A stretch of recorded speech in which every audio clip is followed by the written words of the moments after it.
السلام علیکم ورحمۃ اللہ وبرکاتہ۔ بسم اللہ الرحمن الرحیم۔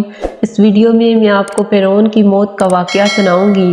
فرعون کو اللہ سبحانہ وتعالیٰ نے کیسے غرق کیا اور اللہ نے حضرت موسیٰ علیہ السلام اور ان کی قوم کو فرعون کے عذاب سے کیسے بچایا۔ جب بھی اللہ کی سرزمین پر کسی انسان نے تکبر کیا، ظلم کیا تو اللہ نے اسے نشان عبرت بنا دیا۔ ویسے ہی حضرت موسیٰ علیہ السلام کے زمانے میں ایک شخص تھا جس کا نام ولید بن مذہب بن رحام تھا، جسے دنیا آج بھی فرعون کے نام سے یاد کرتی ہے۔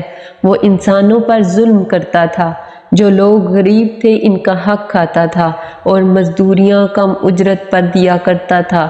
جو انسان اس کا غلام نہیں بنتا تھا اسے قتل کر دیتا تھا۔ اللہ سبحانہ تعالیٰ نے حضرت موسیٰ علیہ السلام کو پیغمبر بنا کر فرعون اور اس کی قوم کی طرف بھیجا اور موسیٰ علیہ السلام کی طرف وحی نازل فرمائی، جاؤ جا کے فرعون کو یہ پیغام دو کہ وہ انسانوں پر اتنا ظلم نہ کریں ورنہ اللہ کا عذاب ان کو لے ڈوبے گا۔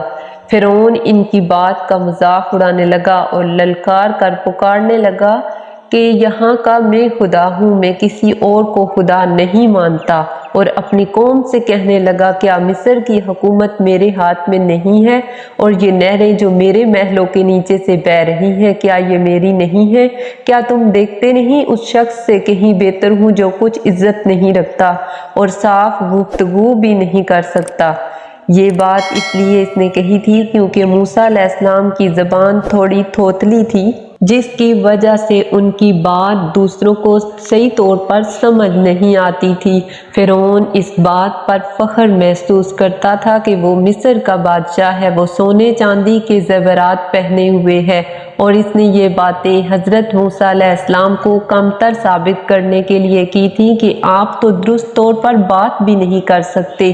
لیکن جب حضرت موسیٰ علیہ السلام نے اپنی اس کمزوری کی اللہ سے دعا کی تو ان کی یہ کمزوری بھی دور کر دی گئی تھی، اور فرعون نے اپنی قوم کی عقل کھو ڈالی، حتیٰ کہ انہوں نے اسے رب بھی مان لیا تھا۔ یقیناً یہ سارے ہی نافرمان لوگ تھے۔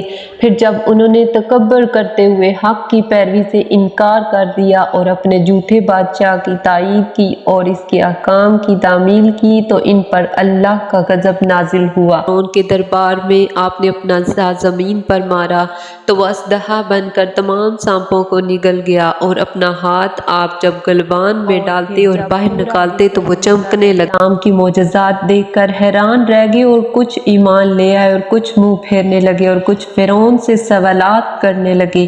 پھر اللہ تعالیٰ نے موسیٰ علیہ السلام اور ہارون علیہ السلام کو وحی کے ذریعے حکم دیا کہ اپنی قوم کے افراد کی رہائش فرعونیوں سے الگ کر لیں تاکہ جو ہی ہجرت کا حکم ملے سفر کے لیے تیار ہوں۔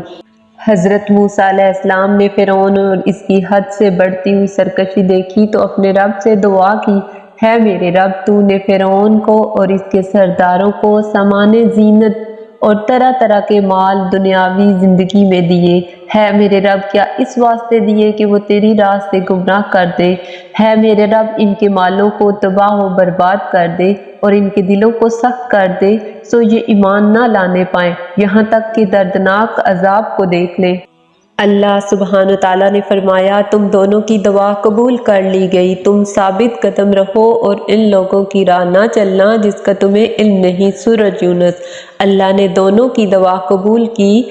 جب موسیٰ علیہ السلام نے دعا کی تو ہارون علیہ السلام نے آمین کہی تھی، لہٰذا وہ بھی دعا کرنے والے میں شمال ہوئے۔ اس لیے اللہ سبحانہ تعالیٰ نے فرمایا تم دونوں کی دعا قبول ہوئی۔ بالآخر موسیٰ علیہ السلام کے جذبات کو دیکھ کر فرعون اس حد تک پہنچ گیا کہ میں موسیٰ علیہ السلام اور بنی اسرائیل کو قتل کر دوں گا۔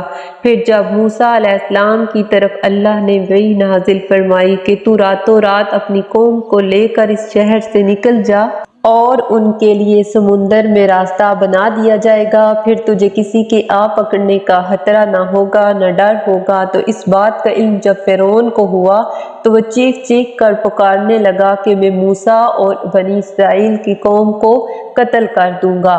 فرعون بنی اسرائیل کا تعقب کرتے ہوئے روانہ ہوا، بنی اسرائیل تک پہنچ گیا۔ اس وقت سورج طلوع ہو رہا تھا، دونوں جماعتوں نے ایک دوسرے کو دیکھا اور اب بنی اسرائیل کے لیے معاملہ انتہائی نازک حالات کی صورت اختیار کر گیا۔ سامنے سمندر تھا اور پیچھے فرعون اور اس کی فوجیں، دائیں بائیں اونچے پہاڑ۔ جب موسیٰ علیہ السلام کے لوگوں نے یہ صورتحال دیکھی تو پریشان ہو گئے۔ موسیٰ علیہ السلام سے شکایت کرنے لگے کہ ہم تو مارے گئے، اب ہم تو قتل کر دیے جائیں گے۔ تو موسیٰ علیہ السلام نے کہا ہرگز نہیں، یقیناً میرا رب میرے ساتھ ہے، وہ ضرور مجھے راہ دکھائے گا۔ موسیٰ علیہ السلام پیچھے سے آگے آگے تو دیکھا کہ سمندر کی لہریں طلعت انگیز ہیں۔ آپ نے فرمایا مجھے یہیں سے گزرنے کا حکم ہوا ہے۔ اچانک اس وقت اللہ سبحانہ تعالیٰ نے موسیٰ علیہ السلام کو وحی فرمائی، غیبی آواز آئی ہے موسیٰ اپنا عیسیٰ سمندر میں ماریے۔ آپ نے عیسیٰ مارتے ہوئے فرمایا اللہ کے حکم سے پھٹ گیا۔ بس اسی وقت سمندر پھٹ گیا اور پانی کا ایک حصہ ایک بڑے پہاڑ کی طرح ہو گیا۔ ایک روایت کے مطابق اس میں 12 راستے بن گئے تھے، یعنی ہر قبیلے کے لیے الگ راستہ بن گیا۔ اسی طرح اللہ نے ہوا کو حکم دیا، اس نے سمندر کے کیچڑ کو خشک کر دیا۔ جب آپ علیہ السلام نے سمندر کو پار کر لیا، فرعون بھی یہ منظر دیکھ کر خوف زدہ ہوا، دل ہی دل میں کہنے لگا یہ اس اللہ کا کام ہے جو عرش عظیم کا مالک ہے۔ دل میں شرمندہ ہو رہا تھا لیکن اپنی قوم کے سامنے بہادری کا مظاہرہ کر رہا تھا۔ آخر کار فرعون انہی راستوں سے سمندر میں داخل ہو گیا۔ جب فوج کا اگلا حصہ سمندر سے نکلنے والا ہی تھا تو اللہ تعالیٰ نے موسیٰ علیہ السلام کو حکم دیا کہ اپنا عیسیٰ سمندر پر ماریے۔ تو فوراً سمندر پہلے جیسا ہو گیا تھا جیسے پہلے طلعت انگیز لہریں تھیں۔ فرعون اور سب کافر غرق ہو گئے۔ جب فرعون ڈوبنے لگا، للکار کر پکارنے لگا میں ایمان لاتا ہوں اس الہ کے سوا کوئی معبود نہیں جس پر بنی اسرائیل ایمان لائے، اور میں مسلمانوں میں سے ہوں۔ پھر اللہ کی طرف سے آواز آئی کہ پہلے تو سرکشی کرتا رہا، ظلم کرتا رہا، آج ہم تیری لاش کو نجات دیں گے۔